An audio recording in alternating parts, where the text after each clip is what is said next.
Is Harry the wild card in the royal family, or the screwed-up kid who still misses his mother? I was so angry with what happened to her. No one was talking about it. Because my father used to say it to me when I was younger, it was like that for me, so it's going to be like that for you. The real family feud is between the princes and their father. There have been rumours of heated rows and angry telephone calls. I will not be bullied into playing a game that killed my mum. Is Charles betraying Harry the way he betrayed Diana? Your relationship with Camilla Parker Bowles, persistently unfaithful to your wife. Why would Charles leave his sons with a woman their mother despised? I'm not a total idiot. They're the most cold people on this earth. They see me as a threat of some kind, so I'm not a destructive person. Family members have said, just play the game and your life will be easier. But I've got a hell of a lot of my mum in me. When no one listens to, all sorts of things start to happen. If he's provoked, he can fly off the handle. In a fit of temper, Harry hit a photographer outside a London nightclub. It's another right royal mess. And once again, it's Prince Harry who's in the firing line. Do you now expect this issue to go away? Would have been nice if it did. My father always stopped taking my calls. What do you think your mum would say? William was 15 and Harry almost 13 when they walked behind their mother's coffin in view of the watching world. Before I knew it, I found myself, with a suit on and with a black tie, and I was part of it. At that point, I was still in shock. Disbelief, refused to accept it. I was outside of my body and just walking along doing what was expected of me. Showing 1/10 of the emotion that everybody else was showing. It's not so much a job as a way of life. And above all else, I think the important thing is to serve this country. The boy had lost a mummy who he absolutely adored, and he has been thrust onto the world stage. Heartbroken, Harry couldn't understand why Charles wasn't fighting for Diana. One of the feelings that comes up with me always is the helplessness. Being too young to be able to help your mother.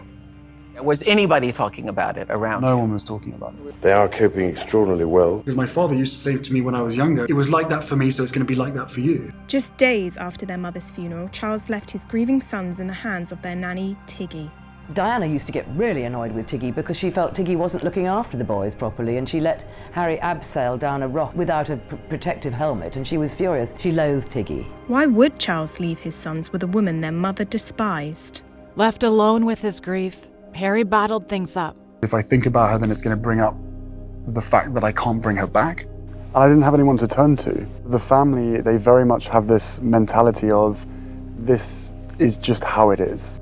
Pain that is not transformed ends up coming out in all sorts of different ways. I was willing to drink, I was willing to take drugs, I was willing to try and do the things that made me feel less like I was feeling. I would probably drink a week's worth in one day on a Friday or a Saturday night. He has veered off the rails because he hasn't had the father figure there all the time when he's needed him. Still reeling from Diana's death, Harry hit a breaking point. I was so angry with what happened to her and the fact that there was no justice at all. She was very much still alive on the back seat.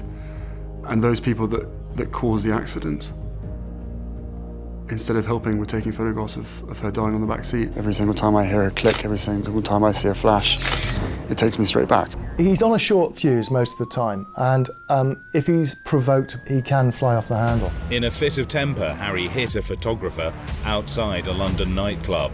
Charles scarcely knows what to do about his younger son's behaviour. There have been rumours of heated rows and angry telephone calls. Family members have said, just play the game and your life will be easier. But I've got a hell of a lot of my mum in me. Diana had never been one to follow the rules either. Diana burst through the monarchy like a sort of blazing comet. I remember when I used to sit on hospital beds and hold people's hands, people used to be sort of shocked because they said they'd never seen this before. And to me, it was quite a normal thing to do. And I'm here to do good. It was that love that even if she was on the other side of a room, you could feel it. She used her power to break down the walls that the monarchy had built to protect itself.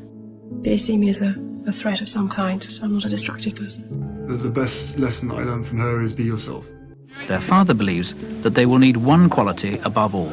Good manners. Coffee, which I think a lot of people have forgotten. Charles was going to do whatever it took to stop his son from rebelling like Diana had. Aged 20, his father handed him over to the Sandhurst Military Academy. The regime here is unforgiving. Many of the cadets who turn up have been used to working for 4 hours a day and sleeping for 20, and our aim is generally to reverse that cycle.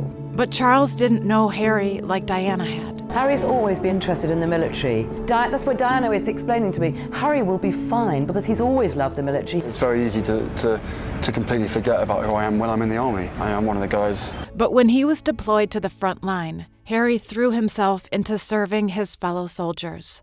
If they said, no, you can't go front line, the last thing I want to do is have my soldiers sent away. And for me to be held back home thinking, well, what about David? What about Derek? But Harry was soon pulled away from the men he was trying to save. I'd done everything I could to get out there, literally being plucked out of my team. I'm an officer, I'm leaving my soldiers, and it's not my own decision. I was broken. But what Harry saw on the plane back to England changed everything.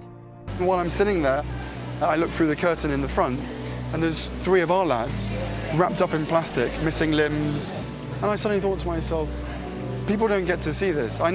Harry realized to truly be like his mom, he had to stop lashing out and start fighting for others. My mum clearly taught me a certain set of values, of which I will always try and uphold. The now 31-year-old royal dedicating himself to supporting wounded warriors and his mother's legacy. These people are role models, and they need to be celebrated more amongst society. But when he fell for an outsider, Meghan Markle, all the pain he thought he'd left behind came rushing back. His great fear now that his wife is subject to the same pressures as his mother was. All of a sudden, all of this grief that I'd never processed started to come to the forefront. I really regret not ever talking about it. For the first 28 years of my life, never talked about it. I knew that if I didn't do the therapy and fix myself, that I was going to lose this woman who I could see spending the rest of my life with. And when Harry became a new dad, he was desperate to protect his son. So he reached out to Charles one last time. Meghan Markle and baby Archie, favorite targets of ruthless media. What will the royal family do? What I was seeing was history repeating itself. My father, he stopped taking my calls. I feel really let down, and Archie's his grandson. And when Charles didn't step up, Harry had only one choice to help Archie. Isn't this all about breaking the cycle? That whatever pain and suffering has happened to you that you don't pass on? That was one of the biggest reasons to leave. I know that it's my responsibility and my duty to break that cycle. What did it come to?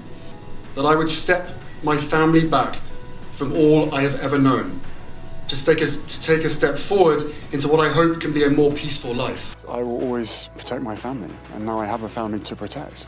Prince Harry is carrying on his mother's legacy in his new life away from the royals, dedicating his time to serving others through his new non-profit company, Archwell. But by breaking the cycle, Harry created a brighter future not just for his son, but for many others as well. I hope that a lot of my mother's talents are shown in a lot of the work that I do. I have no doubt that my mum would be incredibly proud of me. I'm living the life that she wanted to live for herself, living the life that she wanted us to be able to live. Now I'm in a place where I feel as though I should have been years ago. We've got a beautiful little boy and then another little baby girl. I never dreamt that. I'm on my way to having healed that part of my life. Those younger years, I'm still the person that I was, but I'm just a better version of that. Britain's Princess Diana has been in an automobile accident. She'd had quite a severe head injury, but she was very much still alive on the back seat. I was crying out for help. And those people that caused the accident, instead of helping, were taking photographs of her dying. And we had the media who were completely fascinated by everything we did. Are they paparazzi in part to blame?